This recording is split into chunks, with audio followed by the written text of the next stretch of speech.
Alright, Outlaw Radio Live fans, you already know what time it is. It is interview time, and we have one hell of an amazing individual. We got Kid called Quest up on the line. How you doing this evening? Cool, man. Everything going good. Thanks for this interview. Hey man, you are most certainly welcome, man. I want to ask you, man, how's everything going on your end, man, during this terrible pandemic? Man, yeah, man. I'm just laying low, staying out the way, man. Only out when it's necessary. That's what's up, man. Same here, my brother. Same here. But I have to ask you, right from the beginning, man, what made you decide to get into the music industry? Um, I don't know, man. I developed a passion for it. I started out making beats when I was 12, 13 years old. At first, when I started out doing it, I was just messing around. Yeah, I had a little crew I used to roll with back in the day. We used to just rap, bullshit around. I can't cuss, can I? Oh no, it's uncensored, man. Have at her. Oh, all right, my bad. All right. Yeah, man. We used to just mess around, write rhymes and stuff, and flow over industry instrumentals and stuff. It was going back to like early 2000, 2001.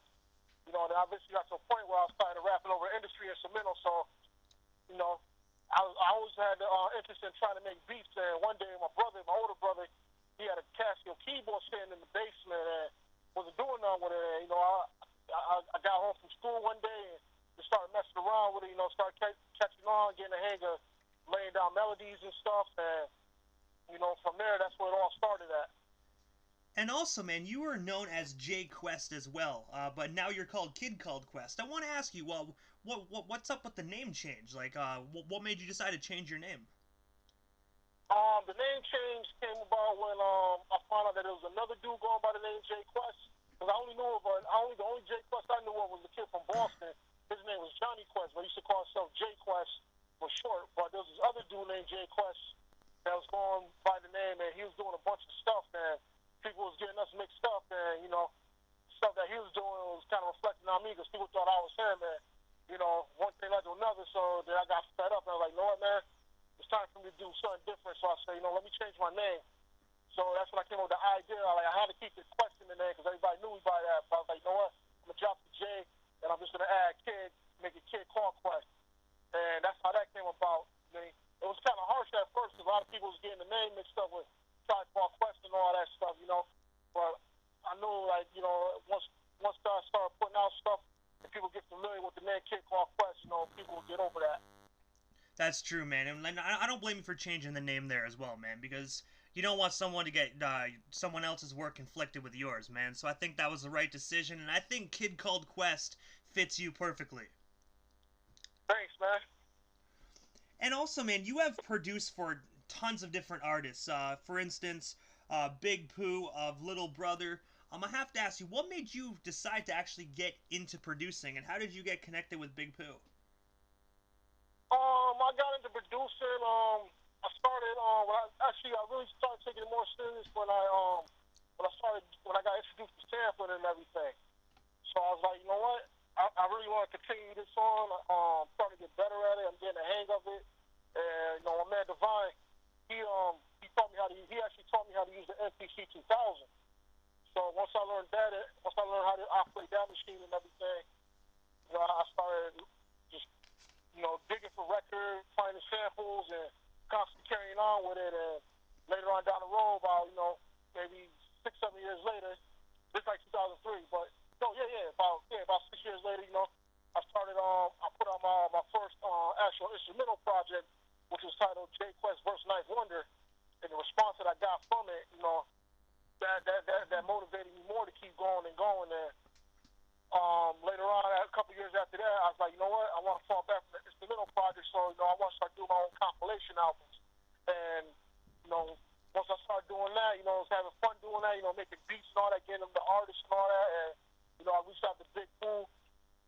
This was like 2008, 2009. I reached out to Big Pooh, and he got back. I let him know what I was doing. I introduced myself, like, I'm working on this, and I got a couple beats. I think you might sound dope on and everything. And we exchanged numbers. We chopped it up for a little bit, and next thing you know, one thing led to another. And he got featured on the song that I did that had featured Hassan Mackey, who also did the album with Apollo Brown a few years back called Daily Bread. And my man Outlaw, who go by the name Curtis Coke now, and that's how that song Your Life's a Lie came about.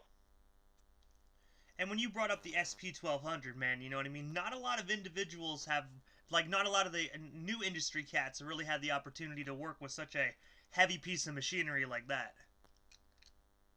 Oh, the SP, yeah, I messed with that for a little bit, for a little second, and my main machine was always the MP. But whenever I did touch the SP, it was always my one man who had it. Who knew it, like, he knew the ins and out of it. But I was always just stuck. I was just hooked on the MPC. Hey, man, whatever fits you. You know what? You just got to do whatever feels right. Yeah. That's my preferred weapon of choice. And you are one half of the Young, Black, and Gifted, along with other individuals. Can you tell us a bit more about that duo foundation formation? And how did you get hooked up with the other members? Okay, Young Black and Gifted. Yeah, that's me and my man Azariah. Me and him connected back in early 2006 to our man Euphony, who I met at a Rochester, New York hip hop show called the Rochester Rap Coalition. And my man Eno, that was in the group that I was part of. Me and him had a group before the Young Black and Gifted and everything called Kicks and Snares. You know, he asked me to come out to the show with him that night, and I went. And I met Euphony, you know, chopped it up at this performance and everything. Got up a couple weeks later. I hit him with some beats. And the day that we ended up getting up, I ended up meeting my man Azariah, who he introduced us. He introduced us both. And then from there, you know, me and Azariah started connecting and building, and we started making music together. And you know, the relationship, you know, got like a 15-year relationship, man. And you know, we just kept building. And you know, one day, just when I was doing the Put Your Headphones On series and everything, I came to Azariah, like, yo, man, since we doing all this music together, because he was already working on a couple projects himself. I told him, like, yo, man, me and you might as well just do a group, become a group or something, man. And the first name we went by before the Young Black and Gifted was Living Proof. But then I found out later on that there was already somebody going by that name, Living Proof. So I said, you know what, let's do Young Black and Gifted. And ever since, you know, that's around 2010. Ever since then, you know, he's like, yo, he's down with it. And that's when we started working on our first album, group album, The Long Time Coming. Started working on that right away. And then we got that around 2012, 2013. But that's how that came about. And when we're still on the topic of Young, Black, and Gifted, I also noticed on Instagram that you guys have a new album. That you have a new album dropping this year called The Second Coming. I have to ask you, can you tell us a bit more about that album and what can our listeners expect from that particular record when it does hit the shelves? The Second Coming actually will be dropping early next month. That album right there is that's our second group album actually. So our albums are like 7 years apart, but Second Coming, definitely, if you're a fan of hip hop, you're definitely gonna appreciate and like the Second Coming album. We got 4 singles out right now that's circulating around off that. The Warfare single, the Cutthroat single. We got the Warfare, the Cutthroat for the Glory single, and the one we just dropped last week before, called It's a Rap, which is also gonna be followed up by a couple of visuals when the album drops. And also, the song It's a Rap, man, I have to say, I listened to that quite a few times since you dropped it. I really do like it, man. Would you be able to tell us a bit more about that song and what's the inspiration behind that amazing track? The crazy thing, that song right there, that beat, when I produced that, when I made that beat about 4 or 5 years ago. And this one artist, he picked it up. Because there's 2 different versions of the beat. He picked that up and, you know, he did his song, but he didn't really push it that far. Like, he just did, you know, little thing here and there with it, and then just stopped promoting it. So one day, you know, I was just going through a bunch of beats, and that beat popped up in my hard drive, and I completely forgot all about it. So when I loaded it up, and I was like, damn, such and such had this beat, but he didn't really do nothing to it. And like, I don't want to feel like the beat going away, so I went back and revamped the beat up some, I polished it up some, and you know, I mixed it down, and I was like, yo, this song has a Azariah I have on. And you know, once we started the Second Coming album, I made sure I included that beat into the beat tag that I gave Azariah to start writing to. And next thing you know, Azariah hit me up, was like, yo, you love that beat, and he wrote the song. And about a few months later, we laid it down in the studio, and the song came out incredible. And man, Midnight, he put his mixing touches, engineer touches on it, and you know, one thing like another, then we got that solid song right there. That's actually one of my favorite songs I produced. It's actually one hell of a fire track, bro. I'm going to tell you that for a fact.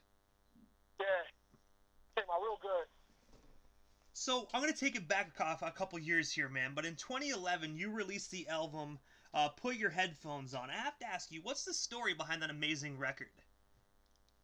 Put your headphones on. The crazy thing about that was, um, I had a lot of features for that album. A lot of people was featured on that album, and I ended up because I started the album back in '08, so I want to say around 2009, 2010.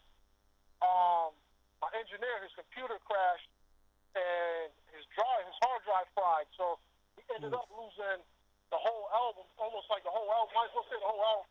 I think he was only able to save like maybe about 10 songs of that off of that right there. So one of the features that I lost was the features that I had got from Sound Price, and there was a couple other songs that I was never able to get back, and so I ended up actually it was two serious to that. So the songs I was able to save, I was going back soon as I got those songs back, started getting other artists with more beats and stuff, and we was just going back and forth in the studio, laying songs down. And before I knew it, I had like maybe about good 30 to 40 songs knocked out that I had a choice to pick through. So I ended up putting before to put your headphones on album, I ended up putting out a pre-album to that put your headphones on soundtrack, which was like 15 songs. And then later on, about say like a year later, I ended up dropping the actual official Put Your Headphones On album, and that was the big one. And then when you said that when his computer crashed, man, it's never a good thing when your hard drive crashes, man. It fucking sucks. Yeah, it was. I was more upset with myself because my son kept telling me to bring my own hard drive and back everything up, but I learned from that. Hey, man, like I always say, you every day is a learning experience, man. You know what I mean? But you Yeah, know what? That album still came out absolute fire, man. So I can tell you that for a fact. That album is phenomenal. man. Yeah, that right there. Yeah, the soundtrack actually featured. I mean, Azrael had a song on there that we did before we was going by Young Black to Get There. It was The Living Truth. There's a song on there called what's the name of that song? Oh, Get It In. That was a song that was on the Put Your Headphones On soundtrack. That's when we was going by Living Truth before we actually started going by Young Black and Get There. And that track came out real dope. We ended up actually throwing that track on our first album, the Long Time Coming. So I also have to ask you. I also noticed on Facebook that you actually did work with Ghostface Killah on his Criminology album. I have to ask you, how did you get connected with Ghostface Killah? Well, actually, Criminology was a remix project that I did. That was just a remix project I did. I took a bunch of my beats and I found a bunch of his acapellas and I put those together.